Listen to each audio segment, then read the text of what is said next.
Hello and welcome to our video on the fascinating topic of star formations. Today, we will be diving deep into the process of how stars are born, how they evolve, and what happens when they die. So, let's get started on your own favorite YouTube channel, Astrosapien PM. So, as we know, the stars is full of stars and it is hard to imagine that they all started out as a tiny specks of dust and gas. The process of star formation is complex, but it can be broken down into few simple steps. This is a central section of a Milky Way galaxy. So, first you can see a cloud of gas and dust known as molecular cloud begins to collapse under a force of gravity. As the cloud collapses, it becomes denser and hotter, and eventually a protostars begin to form at the center.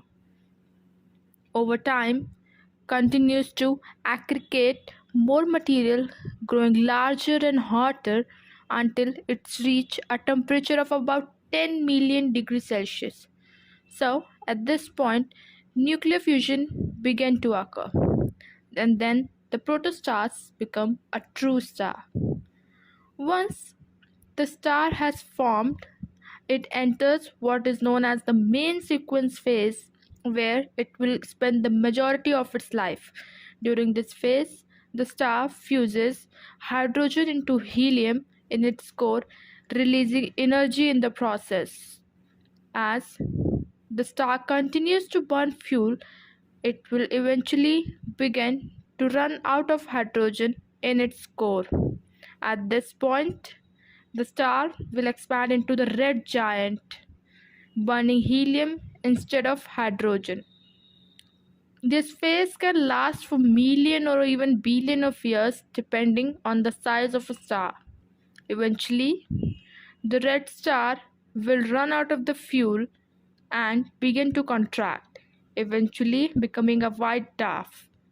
If the star is particularly massive, however, it may undergo a supernova explosion, leaving behind a neutron star or a black hole. So, the star formation happens when the dust cloud begins to contract under its own gravitational force as it collapses. When you can see as the slides, we are looking just few atoms where the gravitational force is now very strong enough to overcome the random thermal motion. Here and there you have it, a brief overview of the formation of star, from the collapse of a molecular cloud to the birth of a protostar, and finally the evolution of star over its lifetime. In this slides, this is taken from the Pearson Princess Halls, but you can start seeing the separation of stars, which goes through the number of stages in the process of forming from interstellar cloud. Here is some of the data for comparison that is given at the diameter of some stars in different stages, their central temperature, surface temperature, density, diameter, and objects. So the several stages for the formation of stars are: stage 1, interstellar cloud starts to contract, probably triggered by a shock or a pressure wave from nearby star. As it contracts, the cloud fragments into the smaller pieces. Then coming on to the next stage, where the individual cloud fragments begin to collapse. Once the density is high enough, there is no further fragmentation. And then in the third stage, the fragmentation begins heating. The interior of the fragmentation has begun heating, and it is about 10,000 Kelvin. It's a high temperature, you can't imagine even. So this Orion Nebula is thought to contain an interstellar cloud in the process of condensing, as well as a protostar. Eventually, star formation starts from a molecule collapsing of a molecular cloud into the birth of a protostar. So then in a stage 4, the core of a cloud is now a protostar, and it makes first appearance on the HR diagram.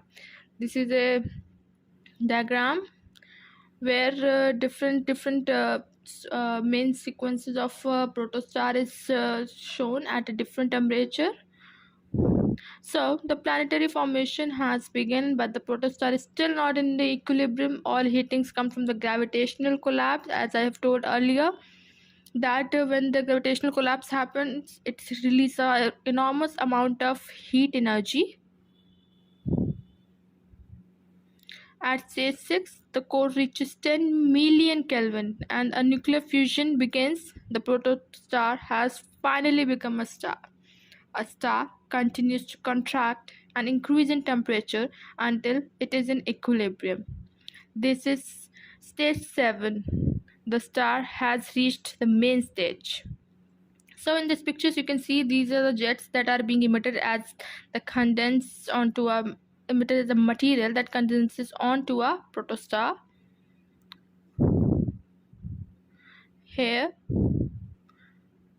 at different energies and intensities. So this picture of a protostar are in Orion Nebula. This HR diagram shows the evolution of stars somewhat more or somewhat less massive than the Sun. The shape of the path is similar, but they wind up in a different places on the main sequence.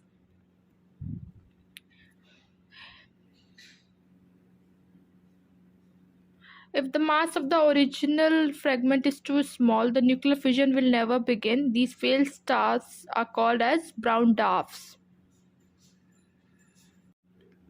If the mass of the original nebular fragment is more, then the nuclear fission will never begin. These failed stars are called as brown dwarfs. Thank you for watching, and we hope you enjoyed learning about star formation. If you have any questions or comments, please leave them below. Don't forget to like and subscribe for exciting videos about the wonders of universe. Until next time, keep looking up. Thank you. Bye bye.